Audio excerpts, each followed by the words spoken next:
politiki ikubiyemo impamvu nziza nyinshi 200 nzaziramburira abanyamakuru mu buryo burambuye.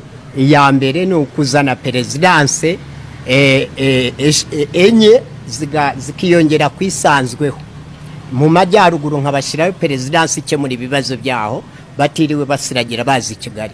Mu majyepfo mbashirire hindi, iburasirazuba mbashire perezidanse yindi, n'iburengerazuba. None icyo nicyo twita decentralization, kwegereza abaturage serivisi za leta.